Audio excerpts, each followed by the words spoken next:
সপ্তাহে আলোচনা তো আপনারা সকলে শুনেছিলেন। আলোচনার বিষয়বস্তু ছিল হযরত হুসাইন রাদিয়াল্লাহু তাআলা আনহুর মর্মান্তিক ঘটনা, যে ঘটনা কারবালার প্রান্তে ঘটেছিল। আসলেই খুবই মর্মান্তিক এবং কষ্টদায়ক ঘটনা ছিল, যেটা গত সপ্তাহে আপনারা অনুভব এবং বুঝতে পেরেছেন। এই ঘটনার পেছনে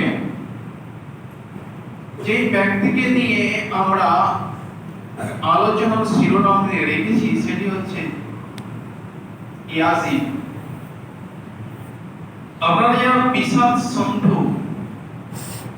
সিন্ধু পড়েছেন তারা পড়েছেন, যদিও বিষাদ সিন্ধুতে সমস্ত কাহিনী কাল্পনিক ভাবে আলোচনা করা হয়েছে, তবুও বিষাদ সিন্ধুতে যে সমস্ত ঘটনা আপনি পড়েছেন বা জেনেছেন, সেখানে কিন্তু ইয়াজিদ কে সম্পূর্ণভাবে হুসাইনের হত্যার সঙ্গে জড়িতভাবে অভিযুক্ত করা হয়েছে। যাই হোক, আসলে ইয়াজিদকে নিয়ে আমাদের মতো মানুষের মধ্যে তিনটি ভাগ রয়েছে। ইয়াজিদকে নিয়ে তিন প্রকারের মন্তব্য আমরা মানুষরা করি। এক প্রকার মানুষ বা একদল মানুষ করি ইয়াজিদ ভালো মানুষ ছিলেন, ইয়াজিদ এই হত্যা করেনি, ইয়াজিদ মুমিন মানুষ ছিলেন। দ্বিতীয় দল বা দ্বিতীয় শ্রেণীর মানুষ যারা আমরা বলি যে ইয়াজিদ কোনো মতেই ভালো মানুষ ছিলেন না, অত্যাচারী শাসক ছিলেন, মুমিন ছিলেন না, কাফের ছিলেন। তৃতীয় শ্রেণীর বা দ্বিতীয় দল যারা আমরা বলি সেটা হচ্ছে ইয়াজিদ খারাপ মানুষ নয়, ভালো মানুষ নয়। ইয়াজিদ মুমিনও ছিলেন না, ইয়াজিদ কাফেরও ছিলেন না। এইভাবে আমরা মানুষরা তিন ভাগে বিভক্তি হয়েছি না ভাই? হয়েছি। আমরা কেউ বলি ইয়াজিদ ভালো মানুষ, কেউ বলি ইয়াজিদ খারাপ মানুষ, আবার কেউ বলি না ইয়াজিদ ভালো খারাপ।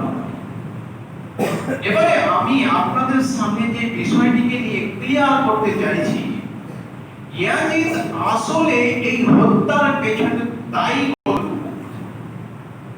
হযরত হুসাইন রাদিয়াল্লাহু তাআলা আনহুর এই হত্যার পেছনে দায়ী কতটুকু ইয়াজিদ ছিল। কারণ হুসাইন তো ছিল নবীর বংশের লোক, হুসাইন তো ছিল নবীর রক্তের সঙ্গে সম্পর্কিত মানুষ। হুসাইন এমন একজন ব্যক্তি, জান্নাতের যুবকদের সর্দার হবে হযরত হুসাইন। হুসাইন এমন একজন ব্যক্তি যিনি ছিলেন মা ফাতিমা রাদিয়াল্লাহু তাআলা আনহার পুত্র, যেই মা ফাতিমা জান্নাতের যুবকিনী অর্থাৎ যুবতী নারীদের সন্তানী। হুসাইন এমন একজন ব্যক্তির সন্তান যাকে সাইফুল্লাহ আল্লাহর দরবারে উপাধি দেওয়া হয়েছে, যেই আলী রাদিয়াল্লাহু তাআলা কাররামাল্লাহু ওয়াজহাহু সন্তান ছিলেন হযরত হুসাইন রাদিয়াল্লাহু তাআলা আনহু। হুসাইন এমন একটি ব্যক্তি ছিলেন যেটা পৃথিবীর বিশ্বের নবী, শুধু বিশ্বের নবী নয়, জিনেদেরও নবী। এবং কিয়ামত হয়ে যাওয়ার পরে, যখন কিয়ামত হয়ে যাবে, সেই সমাজে সমস্ত নবী ও রাসূলদের ইমাম হবেন, সর্দার হবেন এই বিশ্ব নবী মুহাম্মদ মুস্তাফা। আর মুহাম্মদ সাল্লাল্লাহু আলাইহি সাল্লামের একজন নাতির নাম হচ্ছে হযরত হুসাইন। এই ব্যক্তিকে হত্যা করার পেছনে আমাদের রহস্য জানতে, এর পেছনে দায়ী কে ছিল? আমরা যে ধারণাগুলো করি সেগুলো কি সঠিক? আমরা যে ইয়াজিদকে দোষী করি সেই দোষীটা কি সঠিক? আমরা কি ইয়াজিদকে দায়ী করি না সেটাও কি সঠিক? কত দূর? এই বিষয়ে সংক্ষিপ্ত আলোচনা আপনাদের সামনে রাখছি। আল্লাহ সুবহানাহু ওয়া তাআলা এর নবী মুহাম্মদ মুস্তাফা সাল্লাল্লাহু আলাইহি ওয়াসাল্লাম এর নবী হযরত হুসাইন রাদিয়াল্লাহু তাআলা আনহু কারবালার ময়দানে শহীদ হওয়ার পেছনে হযরত ইয়াজিদ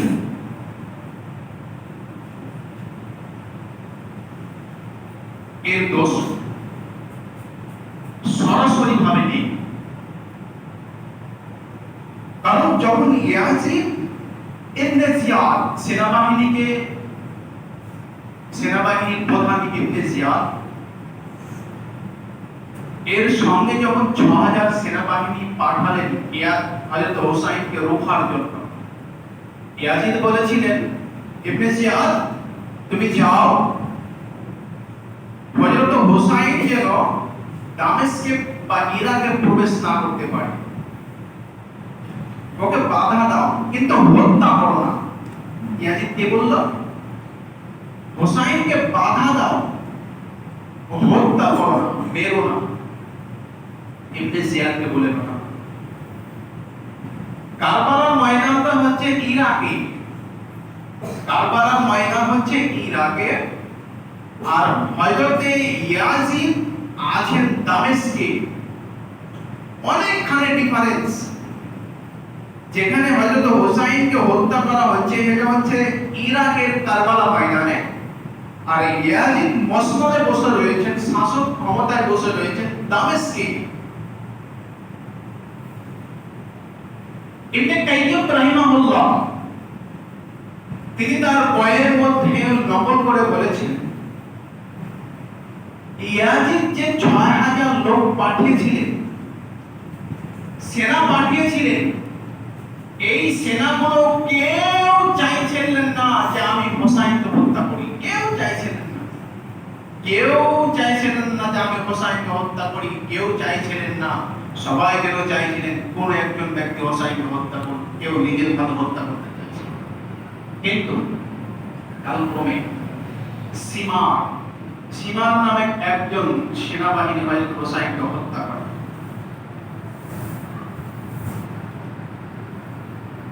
তার আগে হযরত হুসাইন এই খবর নেওয়ার জন্য একজন প্রতিনিধি পাঠিয়েছিলেন, তার নাম ছিল মুসলিম বিন আতিক নাম।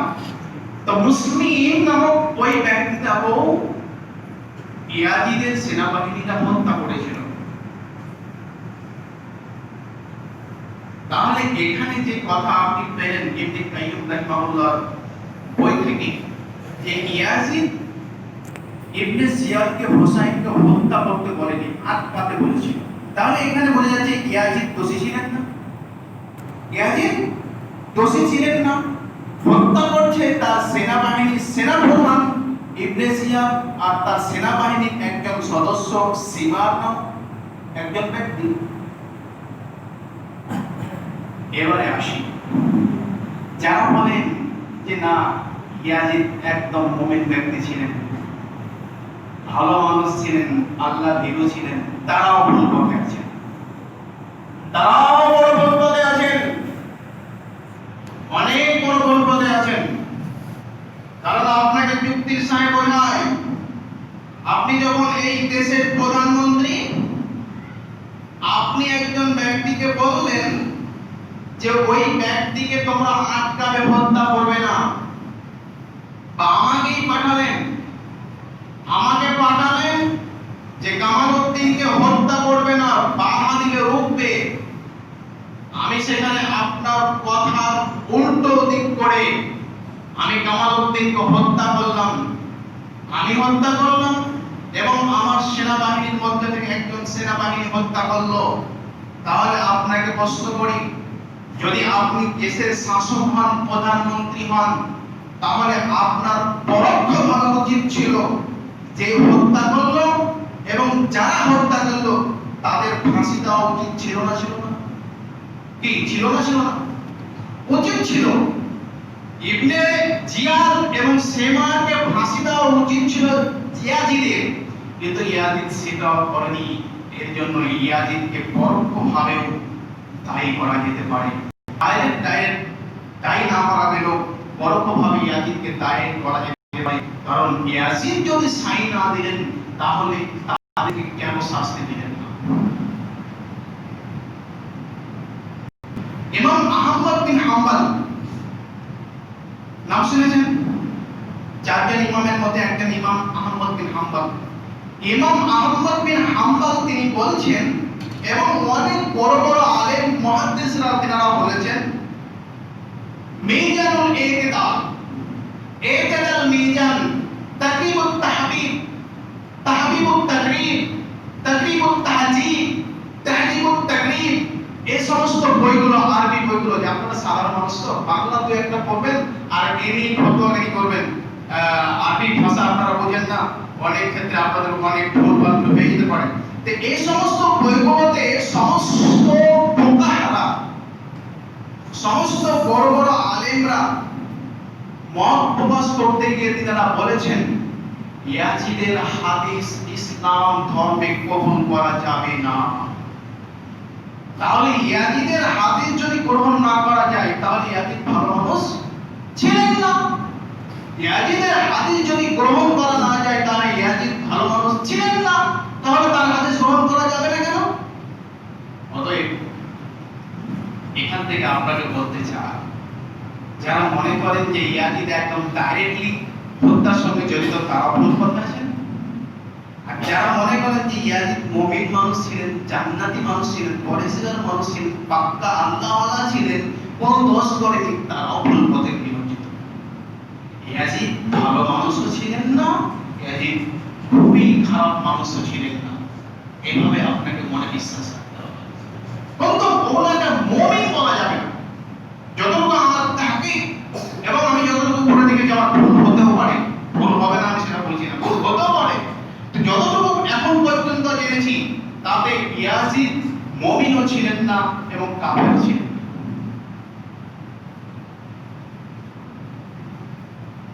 যে আল্লাহ সুবহানাহু ওয়া তাআলা আমাদেরকে এই ব্যাপারে সময় দেন, আল্লাহ বেশি ভালো জানেন কোথায় কি হচ্ছে। ইসলামিক ইতিহাস তো, সেক্ষেত্রে ইতিহাস সম্পর্কে কোরআন ও হাদিসে সম্মিলিতভাবে সঠিক তথ্য পাওয়া মুশকিল ব্যাপার। হিস্ট্রি সম্পর্কে আলোচনা, সঠিক জ্ঞান রাখা খুব মুশকিল ব্যাপার, ভুলও হতে পারে, আল্লাহু আ'লাম। আপনাদের সামনে সংক্ষিপ্ত সময়ে বিষয়ের দিকে আগে যায়। 5 থেকে 7 মিনিট টাইম রয়েছে। এই 5 থেকে 7 মিনিটের মধ্যে আপনাদের সামনে যে বিষয়টিকে নিয়ে আলোকপাত করবো, সেটি হচ্ছে আল্লাহ সুবহানাহু ওয়া তাআলা সূরা হুজুরাত আয়াত নম্বর 12 মধ্যে বলছেন, ইয়া আইয়ুহাল্লাযীনা আমানু ইজতানিবু কাসীরাম মিনাজ জান ইন্না বা'দাল জান্নি ইসমুন ওয়া লা তাজাসসু ওয়া লা ইয়াগতাব বা'যুকুম বা'জান। হে ঈমানদারেরা, যারা আল্লাহর প্রতি ঈমান এনেছো, যারা আল্লাহর প্রতি ঈমান এনেছো, কাসীরাম মিনাজ জান, তোমরা বেশি বেশি ধারণা করা থেকে বিরত থাকো, সাবধানতা অবলম্বন করো। ইন্না বা'দাল জান্নি ইসমুন, কেননা ধারণা বেশিরভাগই মিথ্যা হয়। ধারণা বেশিরভাগই মিথ্যা হয়। ওয়ালা তাজাসসু,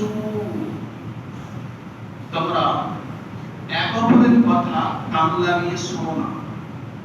তোমরা এক অপরের কথা কান লাগিয়ে শোনো না। চার দোকান থেকে বেরিয়ে দুজন মানুষ পাশে কথা বলতে গেল, আপনার ওখানে প্রয়োজন নেই যে আপনি কান লাগিয়ে শুনবেন আপনি কি বলছো না। এটা আপনার উচিত নয়, উচিত নয়।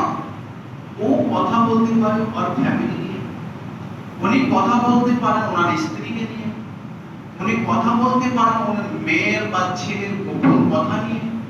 আপনার সেখানে কান লাগা প্রয়োজন নেই।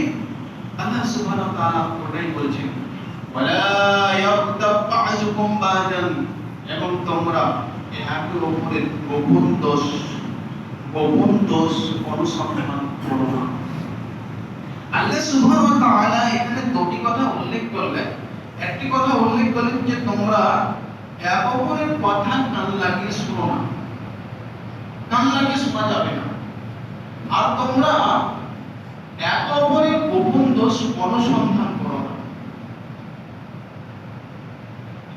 আপনার কোনো কথার সাথে আমার সাথে কোনো বিরোধ হয়েছে, আমার উচিত হবে না যে আপনার কোনো দোষকে বের করে করে করে করে লোকের সামনে তুলে ধরি, আর লোক আপনাকে ছোট মনে করুক, আপনাকে হেয় তুচ্ছ মনে করুক, এটা উচিত হবে না।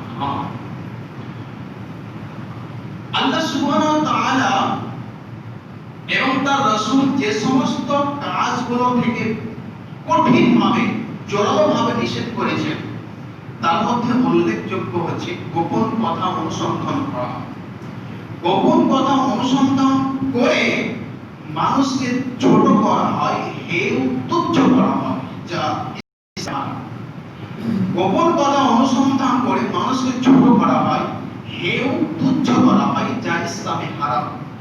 যে ব্যক্তি কোনো মানুষের গোপন কথা অনুসন্ধান করে হেয় তুচ্ছ করার চেষ্টা করে, আল্লাহ সুবহানাহু ওয়া তাআলা তার গোপন কথা মানুষের সামনে প্রকাশ করেন এবং তাকে পৃথিবীর অপমান অপদস্থ করেন, নিজের ঘরও তা অপমান করেন। আল্লাহ সুবহানাহু ওয়া তাআলা কোনো মানুষ যদি কোনো মানুষের গোপন দোষ অনুসন্ধান করে মানুষের সামনে বলে বেড়ায়, ছোট করার চেষ্টা করে, আল্লাহ বলছেন আমি তার দোষকে এমন ভাবে বের করব, শুধু গ্রামের মানুষের কাছে নয়, ওকে ওর বাড়ির মানুষের কাছেও তুচ্ছ এবং অপমান করে ছাড়বো। আমার আল্লাহর কসম করে বলছি, অনেক ক্ষেত্রে আমি দেখেছি যে সমস্ত মানুষরা আলেম ওলামাদের এবং হাজী সাহেব গাজী সাহেবদের গোপন দোষ অনুসন্ধান করে বেড়ায়, চাপ দোকানে এটি করে খোলাবলি করে, নিজের চোখে অনেক মানুষকে দেখেছি যে আল্লাহ তাআলা ওকে এত ছোট করে দিয়েছে, নিজের ভাইয়ের কাছেও, নিজের ভাতিজার কাছেও মেরে ফেটে ছাড়েনি। ওকে আল্লাহ এত অপমান করেছেন যে নিজের বাড়ির লোকের কাছে ছোট্ট ভাতিজার কাছেও সে মেরে মার খেয়েছে। এটা আল্লাহ সুবহানাহু ওয়া তাআলার কৃপা। তুমি গোপন দোষ খুঁজে বেড়াবে ওর, আমি আল্লাহ তোমাকে নিজের বাড়িতেই অপমান করে ছাড়ব। তুমি ওই হাজী সাহেবের গোপন দোষ খুঁজে বেড়াবে, আমি আল্লাহ তাআলা তোমার ওই নিজের বাড়িতেই তোমার ভাইকে নিয়ে তোমাকে পিটাবো, অপমান করে ছাড়বো। আল্লাহ নিজেই বলছেন যে তুমি যদি কাউকে দোষ খুঁজে বেড়াও, আমি আল্লাহ তোমার দোষকে এমন ভাবে প্রকাশ করব যে তোমার বাড়িতেই তোমাকে অপমান করবে। সত্যি মুসলিম সমাজ আল্লাহ সুবহানাহু ওয়া তাআলা নবী মুহাম্মদ মুস্তাফা সাল্লাল্লাহু আলাইহি ওয়াসাল্লাম হাদিস শরীফের মধ্যে বলেছেন, নবী হুরায়রা রাদিয়াল্লাহু তাআলা আনহু বলেন, আন্না রাসূলুল্লাহ সাল্লাল্লাহু আলাইহি ওয়াসাল্লাম, হযরত আবু হুরায়রা রাদিয়াল্লাহু তাআলা আনহু তিনি বলেছেন যে রাসূল সাল্লাল্লাহু আলাইহি ওয়াসাল্লাম বলেছেন, ইয়াকুম ওয়াজ্জান, তোমরা ধারণা থেকে এবং গুমান থেকে বেঁচে থাকো, সাবধানতা অবলম্বন করো। ফাইনাল জান্নাহ আকযাবুল হাদিস, কেননা ধারণা হচ্ছে বড় ধরনের মিথ্যা, ওয়ালা তাহাসসু ওয়ালা তাজাসসু, তোমরা এক অপরের কথা কান লাগিয়ে শোনো না এবং তোমরা এক অপরের গোপন দোষ অনুসন্ধান করো না। এই হাদিসে আল্লাহ সুবহানাহু ওয়া তাআলা নবী এইভাবে বললেন। অন্য এক হাদিসে আপনাকে দেখায় মিশকাত শরীফ এবং বুলবুল মারামের 1502 নম্বর হাদিস, আল্লাহ রাসূল সাল্লাল্লাহু আলাইহি ওয়াসাল্লাম বলেছেন যে আমি যখন মেরাজে গেলাম, জান্নাত জাহান্নাম দেখার জন্য আমি যখন ঘুরছি, জাহান্নামের এক কর্নারে দুজন মানুষ বা কিছু মানুষ তারা নিজের বুকের মাংসকে কোনায় দিয়ে ছিঁড়ছে, এবং নিজের চাওয়ালের মাংসগুলোকে কোনায় দিয়ে ছিঁড়ছে। আল্লাহ রাসূল সাল্লাল্লাহু আলাইহি ওয়াসাল্লাম জিজ্ঞাসা করলেন, মান হাউলাই ইয়া জিবরিল, এরা কারা জিবরিল, এরা কারা, এরা এরকম কেন করছে? নিজের মাংস নিজেই ছিঁড়ছে, হযরত আবু হুরায়রা, হযরত জিবরিল আলাইহিস সালাম আল্লাহ রাসূল সাল্লাল্লাহু আলাইহি সাল্লামকে বললেন, মুহাম্মদ, এরা ওরাই যারা মানুষের মাংস খেত। কেমন কথা দেখেন, এরা ওরাই যারা মানুষের মাংস খেত। মাংস খেত মানে গীবত করত, পরনিন্দা করত। এরা ওরাই যারা মানুষের গোপন দোষ অনুসন্ধান করত, এর জন্য এরা আজকে নিজের বুকের মাংস নিজেই ছড়িয়ে ফেলছে। শাস্তি। আপনি মানুষের গোপন দোষ অনুসন্ধান করবেন, কি করবেন? একটা কথা আপনাকে বলে রাখি, বিবেক দিয়ে খাটিয়ে দেখবেন কথাটা কতটুকু বাস্তব। আমরা কথাই বলি না, আমরা অনেক সময় বলি এই মানুষটা আমার পেছে লেগেছে, বলি না? কি কথা বলেন না? কথা বলেন না? আমরা অনেকে বলি যে এই মানুষটি আমার পেছে লেগেছে, বা আমরা অনেকে বলি যে ইমাম সাহেবের পেছে লেগেছে, বলি না? আপনাকে বলে রাখি, যে মানুষ কোন মানুষের পেছে লাগে সে পেছনে থেকে যাবে, আর যার পেছে লাগবে সে আগিয়ে যাবে। কারণ তো পেছে লেগেছে, আগে লাগেনি। ও পেছে লেগেছে, আগে লাগেনি, কারণ ও পেছনে থেকে যাবে, আর যার পেছে লেগেছে সে আগিয়ে যাবে। অতএব পেছনে দেখলাম লাভ নেই। আল্লাহ সুবহানাহু ওয়া তাআলা নবী সাল্লাল্লাহু আলাইহি ওয়াসাল্লাম আরেকটি হাদিস বলে শেষ করব। আল্লাহ রাসূল সাল্লাল্লাহু আলাইহি ওয়াসাল্লাম তিনি বলেছেন, হযরতে আবু সাঈদ খুদরি রাদিয়াল্লাহু তাআলা আনহু হাদিসটি বর্ণনা করছেন যে আল্লাহ রাসূল সাল্লাল্লাহু আলাইহি ওয়াসাল্লাম একদিন মেম্বারে উঠলেন। এই মেম্বারে ওঠার পরে উচ্চ স্বরে বললেন, হে মানুষ সকল, তোমরা যারা ঈমান এনেছে, ঈমান গ্রহণ করেছে, ইসলাম গ্রহণ করেছে,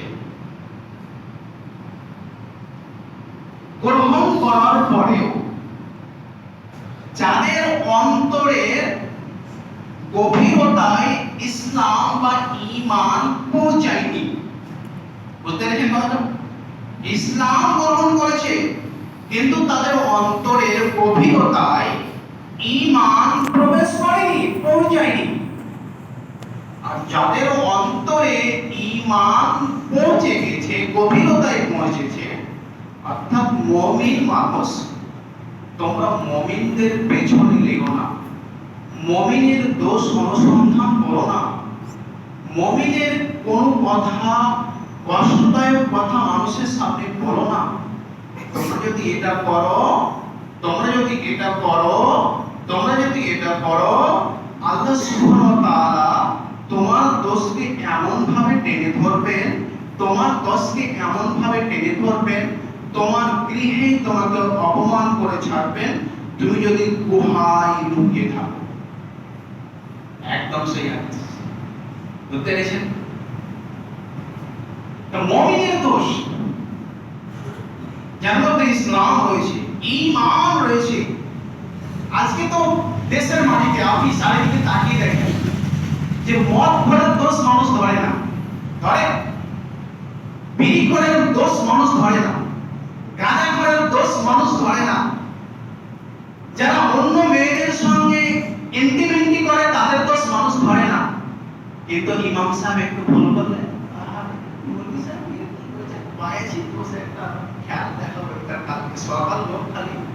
আরে মুয়াজ্জিন কামালউদ্দিন সাহেব একটা দোষ করেছে, সকাল হোক খালি দোকানে বসতে দে, হাজি সাহেব ও হজ করেছে 3 লাখ টাকা দিয়ে, দোষ যদি করে দেয় সামনে সকাল হতে দে, 12টা বাজিয়ে দেব।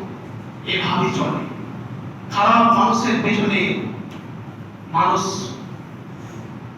ধাওয়া করে না, ভালো মানুষ যত ভালো হওয়ার চেষ্টা করে, মানুষকে তত খারাপ করার চেষ্টা করে।